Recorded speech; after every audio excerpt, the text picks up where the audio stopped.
Bismillahir Rahmanir Rahim.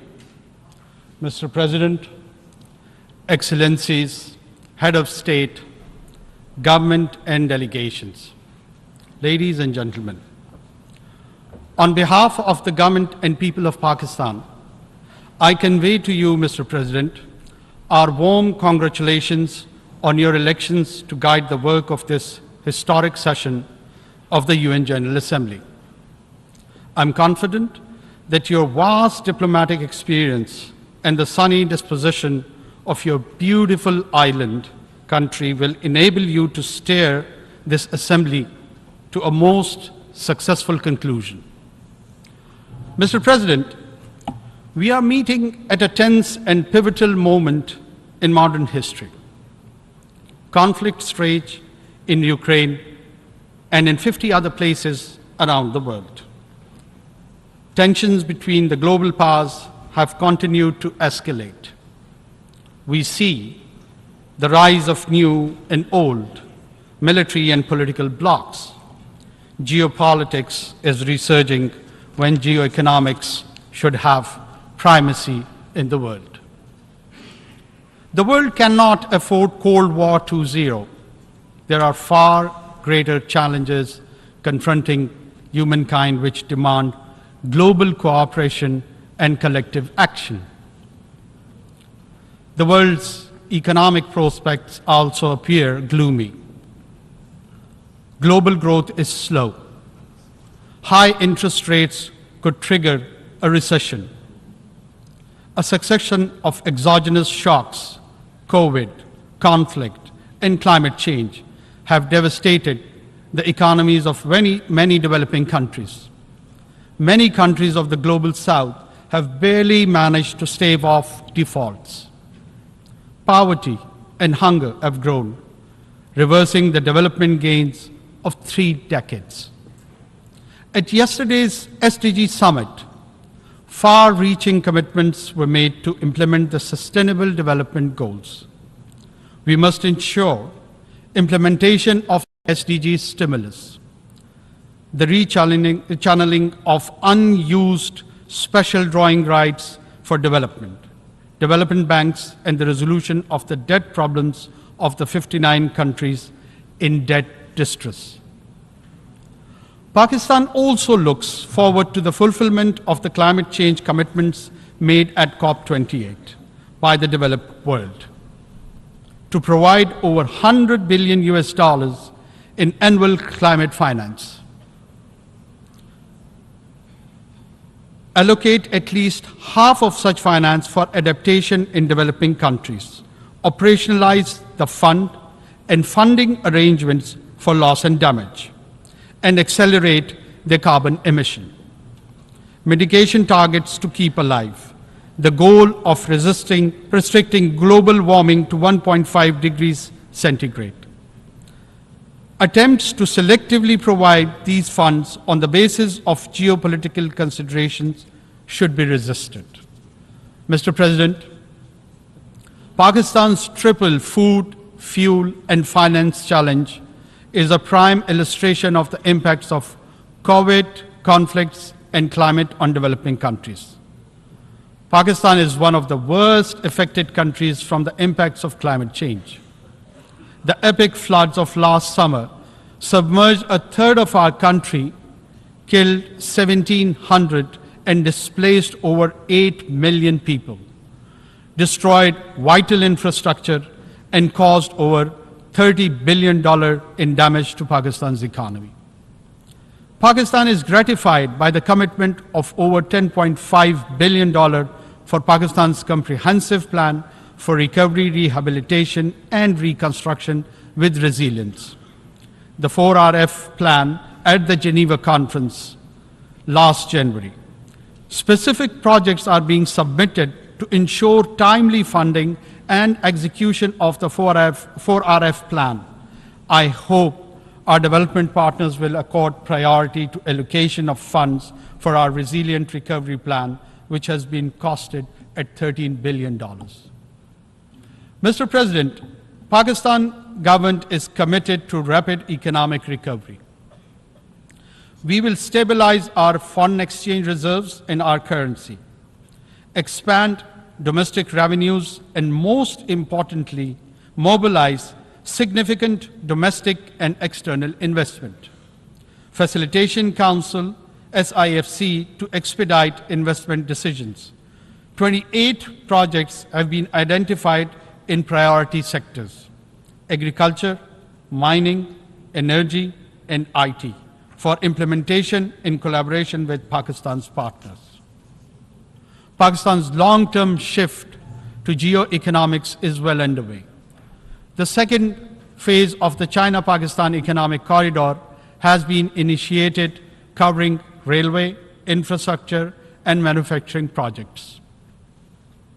Pakistan also looks forward to the early implementation of the connectivity projects with Central Asia.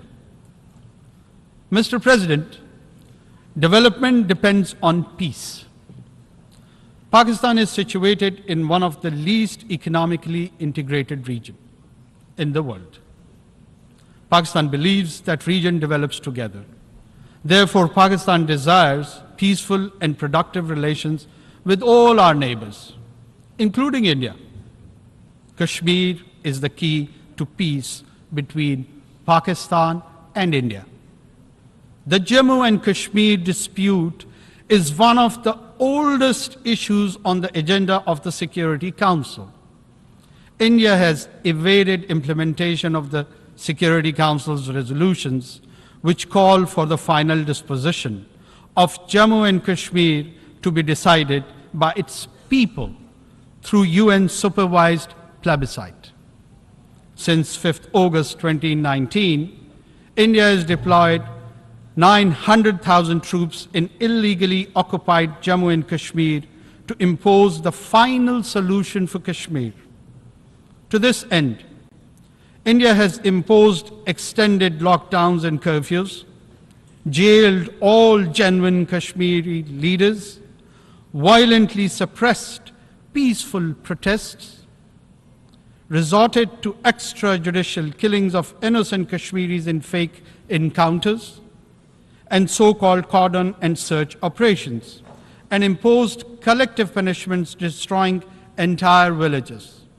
Access to occupied Kashmir, demanded by the UN High Commission for Human Rights and over a dozen special rapporteurs, has been denied by New Delhi. Mr. President, the UN Security Council must secure the implementation of its resolution on Kashmir. The UN Military Observer Group for India and Pakistan should be reinforced. Global powers should convince New Delhi to accept Pakistan's offer of mutual restraint on strategic and conventional weapons. Mr. President, peace in Afghanistan is a strategic imperative for Pakistan.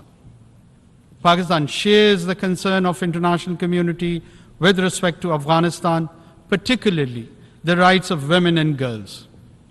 Yet we advocate continued humanitarian assistance to a destitute Afghan population, in which Afghan girls and women are the most vulnerable, as well as revival of the Afghan economy and implementation of the connectivity projects with Central Asia.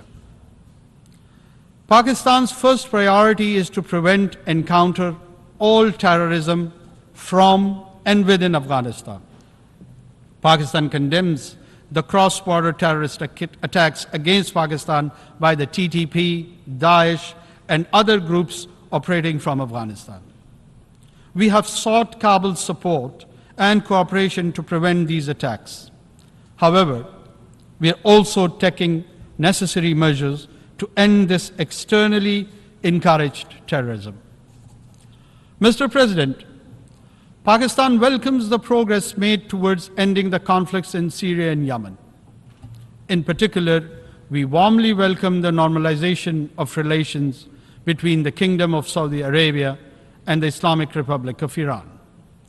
Unfortunately, the tragedy of Palestine continues, with Israeli military raids, airstrikes, expansion of settlements, and eviction of Palestinians. Durable peace can be established only through a two-state solution and the establishment of a viable and contiguous Palestinian state within the pre-June 1967 borders, with Al-Quds al-Sharif as its capital. Mr. President, UN peacekeeping has been a success story. Over more than 6 decades, Pakistan has contributed 230,000 peacekeepers in 47 missions across the world. Today, UN peacekeepers face complex and unprecedented challenges, especially from criminal and terrorist groups, as in the Sahel. We must ensure the safety and security of peacekeepers. Pakistan shall continue to work with the UN to develop the capabilities and more robust mandates required for successful enforcement actions by UN and international forces where needed. Mr. President, we must counter all terrorists without discrimination, including the rising threat posed by far-right extremist and fascist groups, such as Hindutva-inspired extremists threatening genocide against India's Muslims and Christians alike. We also need to oppose state terrorism, address the root cause of terrorism, such as poverty, injustice, and foreign occupation, and distinguish genuine freedom struggles from terrorism. Pakistan prospers the creation of a committee of the General Assembly to oversee the balanced implementation of all 4 pillars of the global counter-terrorism strategy. Mr. President, our progress based on rich history of cooperation, understanding, exchange, and synthesis of ideas among civilization is impearled today. The narratives advocating a clash of civilization have done considerable harm to humanity's progress. Such ideas have done considerable harm to humanity's progress. Such ideas have bred extremism, hatred, and religious intolerance, including Islamophobia. Make no mistake, it's a latent threat that undermines millennia of progress. We need to cherish and celebrate our diversity and different ways of life. Mutual respect, sanctity of religious symbols, scriptures, and personage should be ensured. While Islamophobia is an age-old phenomenon, however, after the 9/11 terrorist attacks, it has assumed epidemic proportions, as manifested in the negative profiling of Muslims and attacks on Islamic sites and symbols, such as the recent public burnings of the Holy Quran. Last year, this Assembly adopted a resolution proposed by Pakistan on behalf of the OIC, declaring 15th March as the International Day to combat Islamophobia.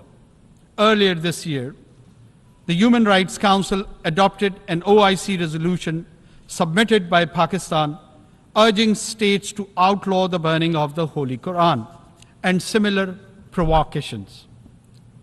We welcome the legislation initiated by Denmark and contemplated by Sweden towards this end. Pakistan and the OIC countries will propose further steps to combat Islamophobia, including the appointment of a special envoy, creation of an Islamophobia data center, legal assistance to victims, and an accountability process to punish Islamophobic crimes. Mr. President, the complex global and regional challenges that the world faces today can be best addressed through effective multilateralism within the framework of the United Nations. However, multilateralism is being eschewed due to the unilateral policies of and strategic rivalry and tensions between global powers. Pakistan will continue to work actively to strengthen multilateral institutions and enhance global cooperation. Pakistan looks forward to continuing negotiation on the scope and elements of the Summit of the Future and the Pact for the Future, building on the convergence that emerged in earlier consultations. The summit's preparatory process must not disrupt existing negotiating processes, such as the intergovernmental negotiations on the reform of the Security Council. Mr. President, Pakistan does not believe in elitism. With the Committee of Nations, the UN Charter principles of equality and sovereignty must be preserved in the interest of global peace and prosperity. Pakistan believes that additional permanent members to the Security Council will further erode its credibility and legitimacy. The widest possible agreement can be best achieved on the basis of the Uniting for Consensus Group's proposal for expansion of the Council only in the non-permanent category, with provision for a limited number of long-term seats.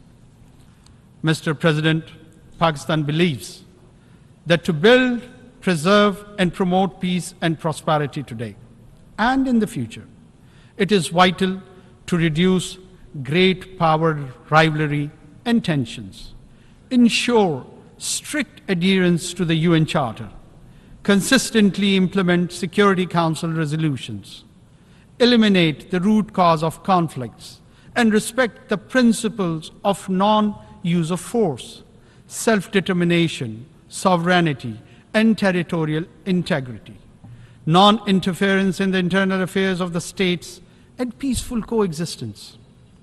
Pakistan will work diligently and actively with all member states to realize these vital elements of a new, equitable, and peaceful world order.